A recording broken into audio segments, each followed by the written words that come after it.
From Doha, coming up on the programme. Israel intensifies its military offensive in the occupied West Bank, arresting dozens more Palestinians.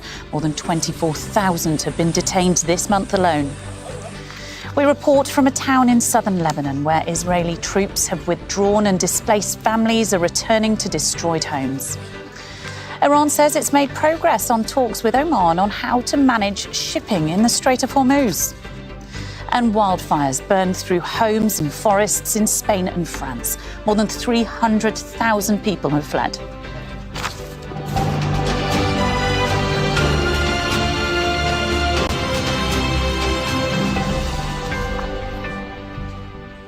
Thanks for joining us. Israel has intensified its military offensive in the occupied West Bank. Israeli forces are storming and raiding Palestinians' homes, blocking roads and stopping vehicles. The escalation follows days of settler violence. Israeli forces are also stepping up their arrests. Around 40 Palestinians were detained in Tulkarm and Nablus on Sunday, adding to the 70 rounded up on Saturday. Settlers have also intensified their attacks on Palestinians and their land, often under the protection of the Israeli army. The worst incident was in the village of Tel on Friday, when 4 Palestinians and 2 Israelis were killed. On Saturday, Israeli soldiers fired tear gas and at civilians and journalists in the village. Palestinian paramedic Mutaz Kassani was at the scene treating people who inhaled that tear gas. The Israeli troops arrived as protection of the settlers and then started to tear gas towards us, and we tended to many cases of tear gas suffocation, which included Palestinian journalists. We treated them and provided them with the needed care.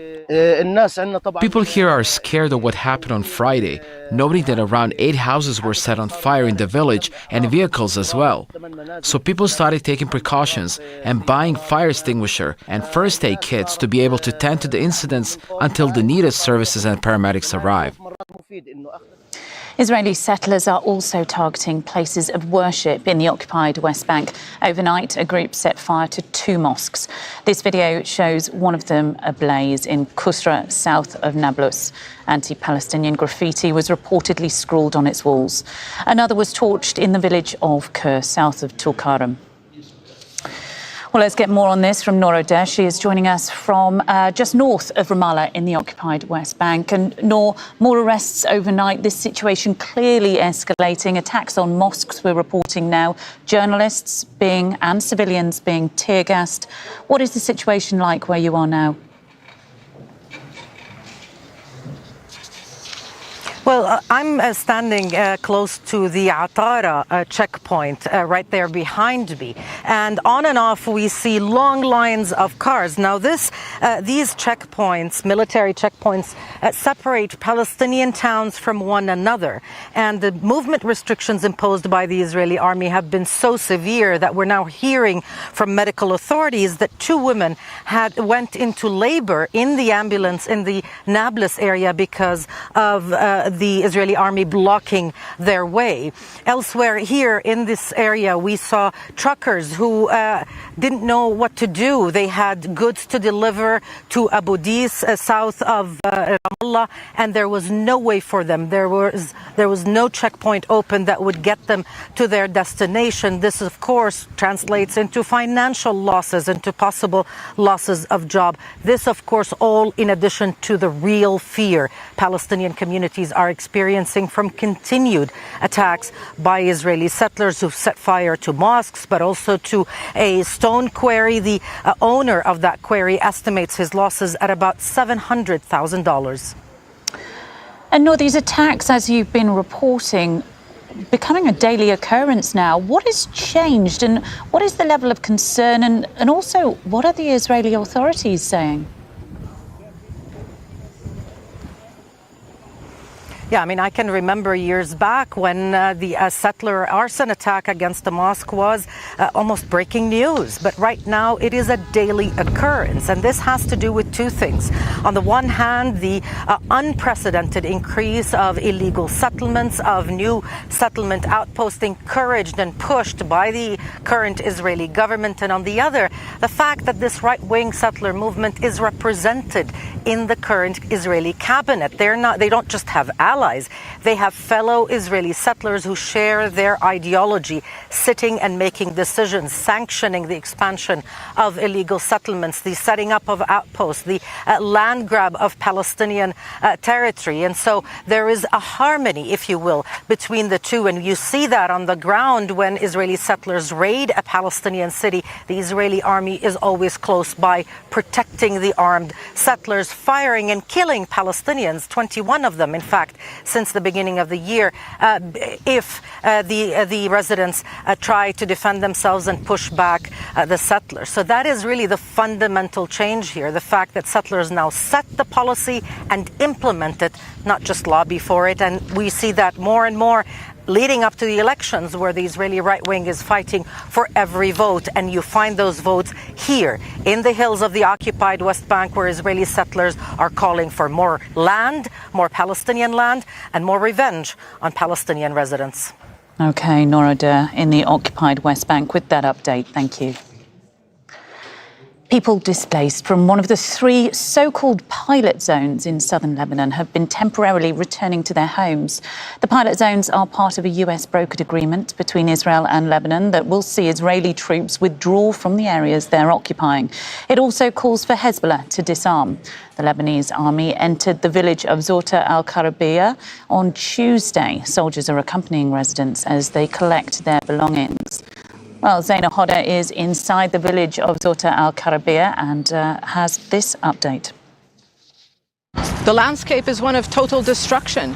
We have been walking through the neighborhoods in this town, and all you see are houses destroyed either by airstrikes, artillery shelling, fighting, and some of the homes in this town also deliberately detonated by the Israeli army. And while we were here, an Israeli drone is flying overhead. In fact, the Israeli army is positioned not even a kilometer from here. That is Zawtar el-Sharkiye, and this is an area which remains occupied. So this is an area, this town, the Israeli army withdrew on Tuesday, and the Lebanese army has since deployed. Residents are slowly returning, but it's just uninhabitable. You see people trying to remove debris from their homes. There's no electricity, no generators, no even phone connection. It's very difficult for people to stay here. Yet I can tell you, we've been speaking to some people and they're devastated. They say we can no longer pay rent to stay outside the town, so we're going to stay here even amid the rubble. And just down this street, I don't know if we'll be able to show you, there's a Lebanese army checkpoint, and that is still another neighborhood of Zawtar al-Gharbiya, and still residents are also prevented from returning there. So this town really has not been fully liberated yet, and this is why residents here are still scared to stay. Some did spend the night here. We understand 8 families slept here, but they're so worried because the Israeli military is just a few hundred meters from where we are standing, and there's no security guarantee that they don't re-enter the town again.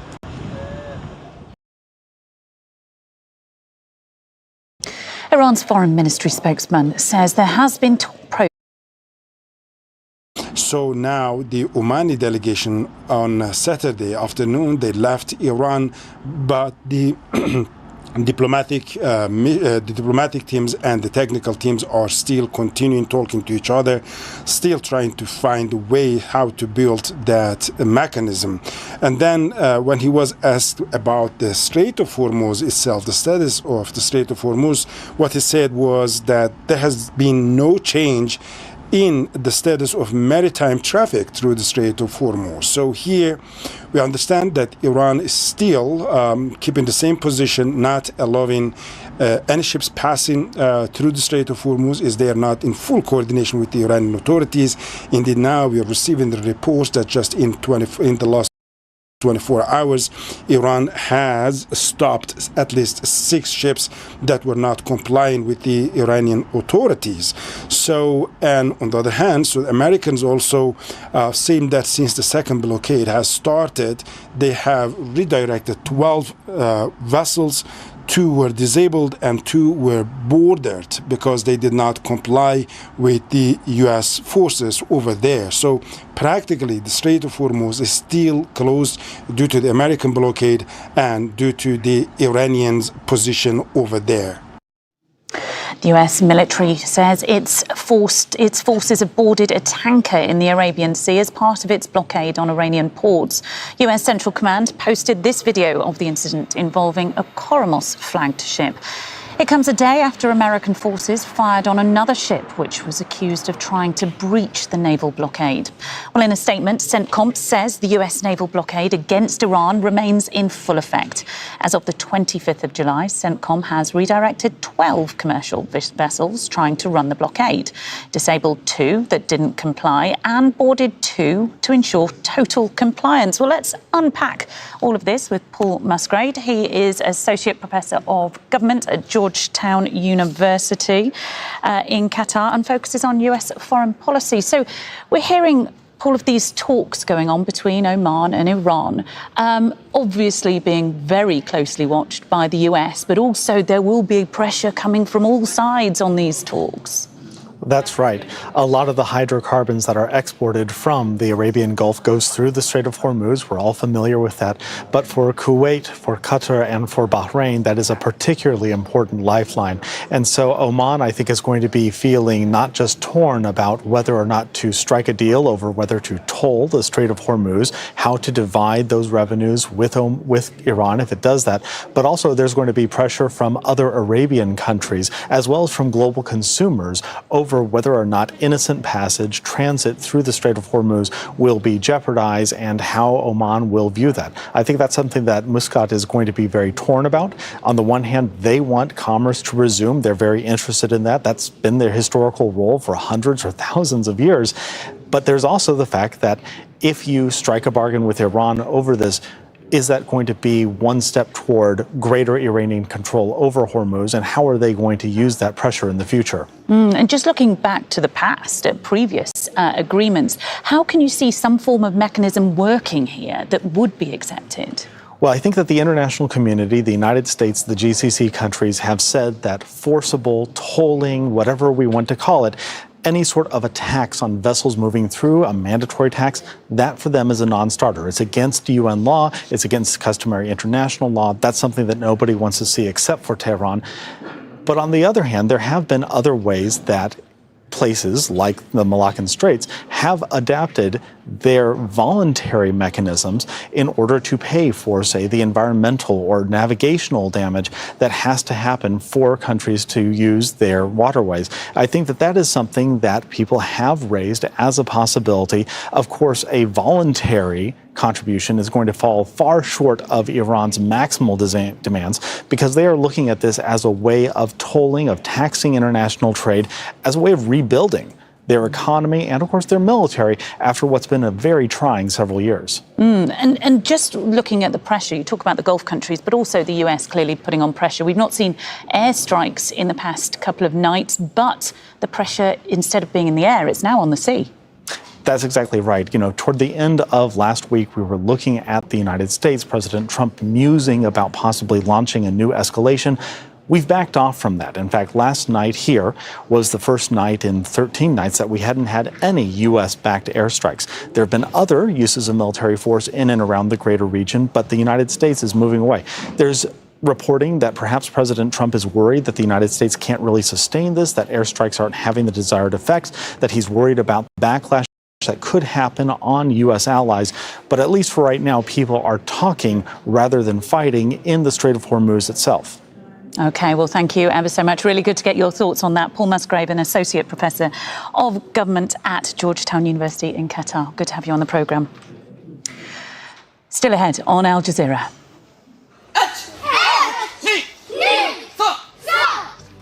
The Karate Kids of Gaza, how martial arts are helping Palestinian children cope with grief and trauma.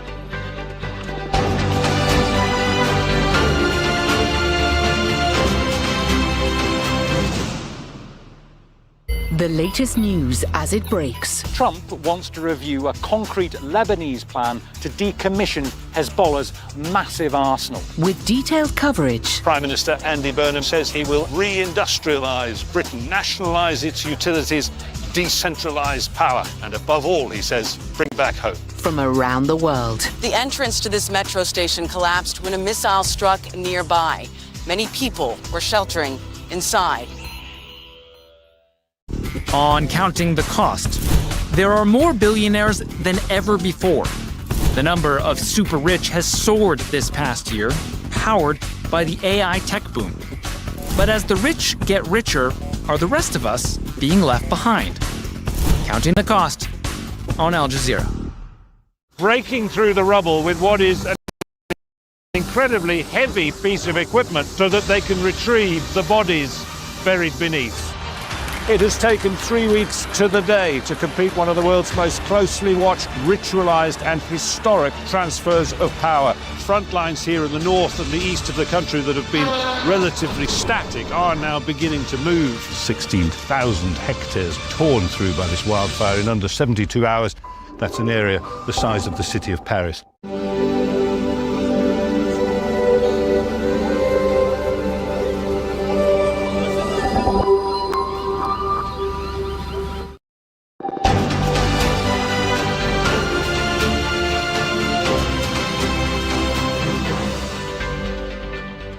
Hello, you're watching Al Jazeera. A reminder of our top stories this hour.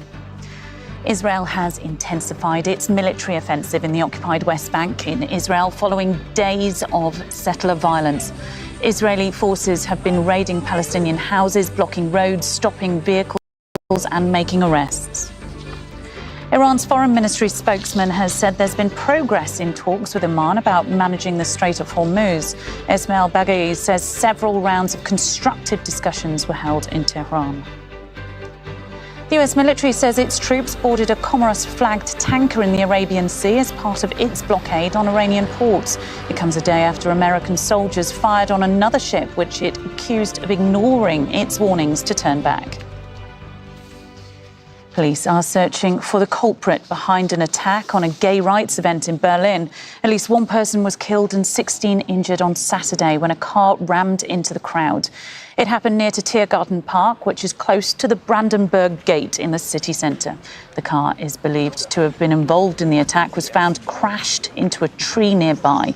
Police say they've identified a suspect and have deployed thousands of officers and helicopters to aid in the search.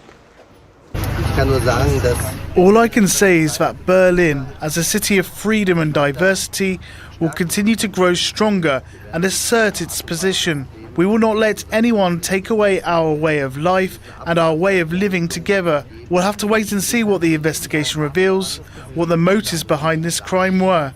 It's too early to say anything definitive today, at least not yet. But we'll be closely monitoring the situation, and I have great confidence in the Berlin police. Powerful wildfires have whipped up whirlwinds and are scorching parts of France and Spain. These are the latest pictures from a mountain range near to Valencia.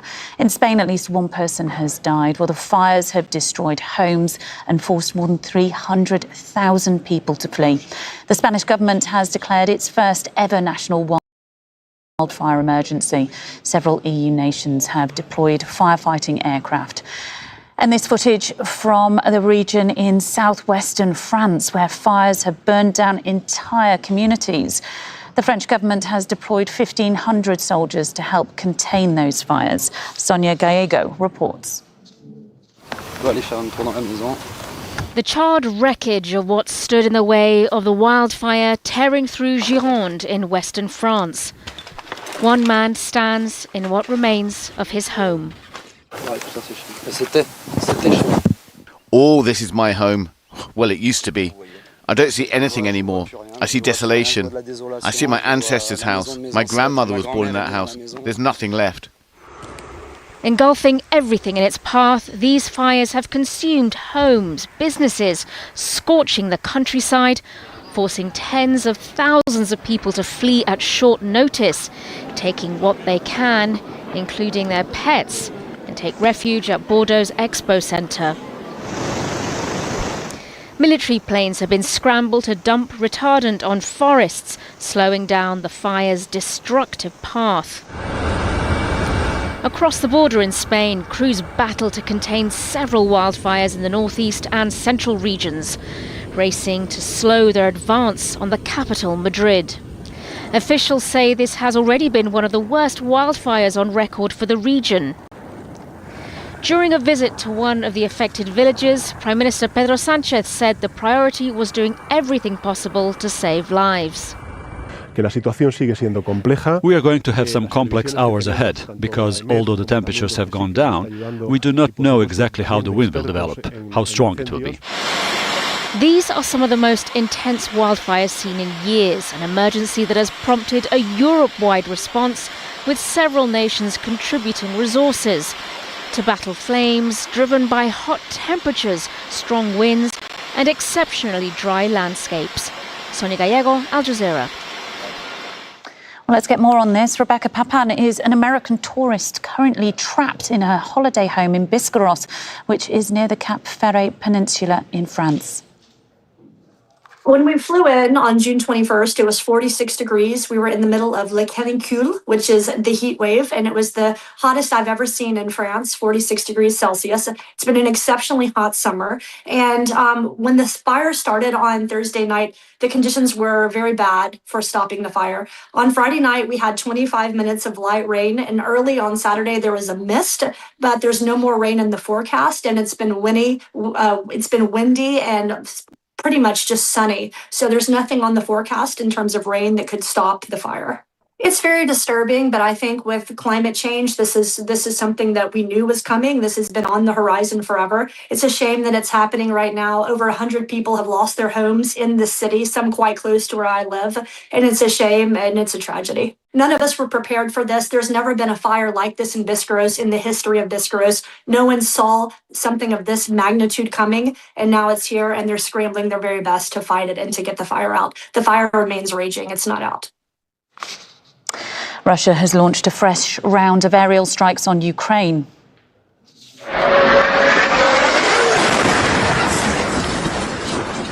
A shopping centre in Kryvyi Rih was hit by a drone attack, and in the city of Kharkiv, at least one person was killed and 6 wounded after a strike hit a private residence. Meanwhile, firefighters in the capital Kyiv are battling multiple fires after overnight Russian attacks. Among the locations targeted were a warehouse and a parking lot. Ukraine's emergency services agency says no deaths or injuries have been recorded.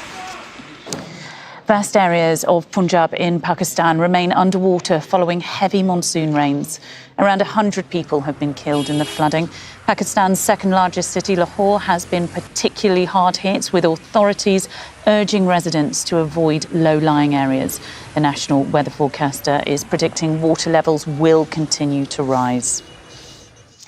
Typhoon Noor has made landfall in southern China, bringing strong winds and heavy rain to the Guangdong province and neighbouring Hong Kong. More than 340,000 people have been evacuated. Rail services and dozens of flights have also been cancelled. Authorities had issued the highest level warning ahead of the storm. There are no confirmed reports of casualties so far. The son of Brazil's former president, Jair Bolsonaro, has officially launched his own presidential campaign. Flavio Bolsonaro has held a massive political rally in Sao Paulo and was endorsed by the leaders of Argentina and Israel. His father is serving a 27-year sentence for plotting a coup after losing the election back in 2022. Monica Yannakiu reports from Sao Paulo. Thousands packed São Paulo's Pacaembu Stadium, waving Brazilian flags and chanting the Bolsonaro name. But this time, it wasn't former President Jair Bolsonaro taking center stage. It was his eldest son, Senator Flávio Bolsonaro, officially launching his own presidential campaign. The 45-year-old senator is trying to unite Brazil's conservative movement behind him after his father was sentenced to prison and barred from seeking office. Unable to attend the rally in person, the former president addressed the convention through a video generated with artificial intelligence. The AI-generated message urged supporters to back the blood of my blood, his son and political heir. The rally became a showcase of international conservative support. Israeli Prime Minister Benjamin Netanyahu sent a video endorsing Flávio Bolsonaro. while Argentina's President Javier Milei traveled to São Paulo to campaign alongside him. We trust you, Flavio, to put a stop to this socialist garbage.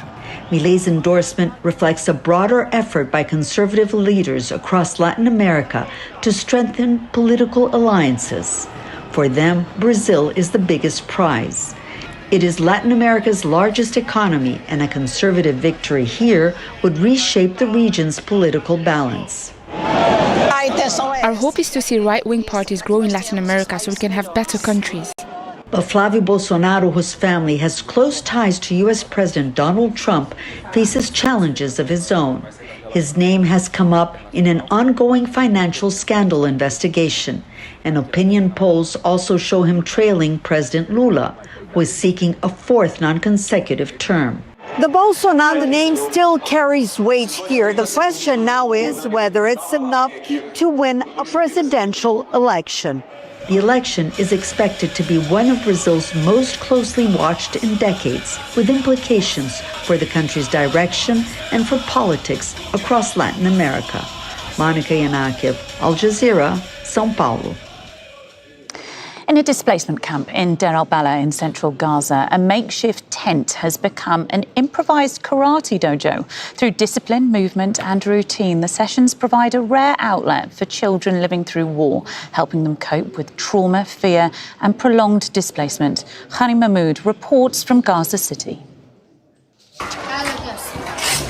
Coach Khalil Ayed lost his karate club to the war, but he refused to lose his students. Today, his dojo is a tent in a displacement camp in central Gaza, where dozens of boys and girls gather to train. For Khalil, karate is no longer about producing champions. It's about helping children navigate a childhood shaped by war. Before the war, I had formed a team that was able to compete locally and nationally. We had players and champions who were able to compete globally. Unfortunately, the war destroyed all of these dreams. The classes offer something many children in Gaza no longer have: routine, structure, and a chance to focus on something other than survival. We divide the age groups into freshers, sophomores and seniors. There's also a girls group. This war affected both boys and girls. This tent is more than just a training site. It helps them develop their personalities, their concentration and their behavior.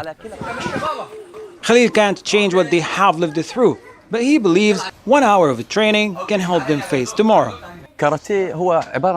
Karate is a way of life. It was a part of us wherever we went. To see children and young men wasting their time without continuing, it was a huge burden on my mind.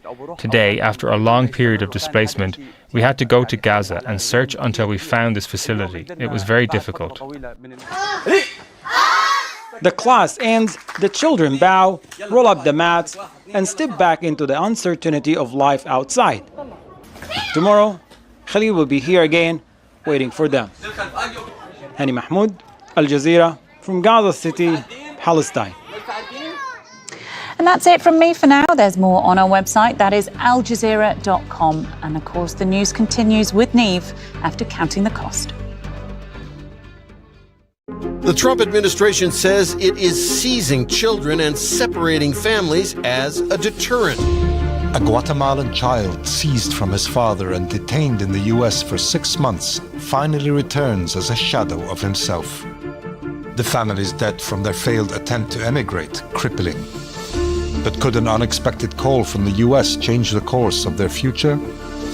The Return, a witness documentary filmed over 6 years on Al Jazeera.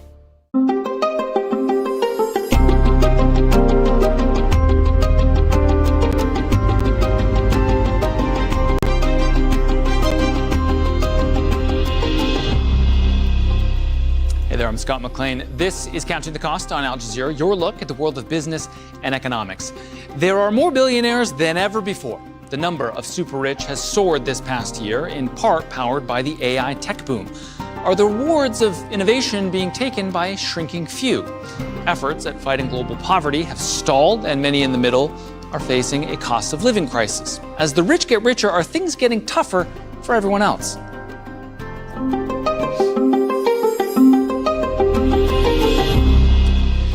This past year saw the number of billionaires rise by more than 13%. Around 3,300 people control nearly as much wealth as the bottom half of the global population. The latest surge in the fortunes of the super rich is coming off the back of a boom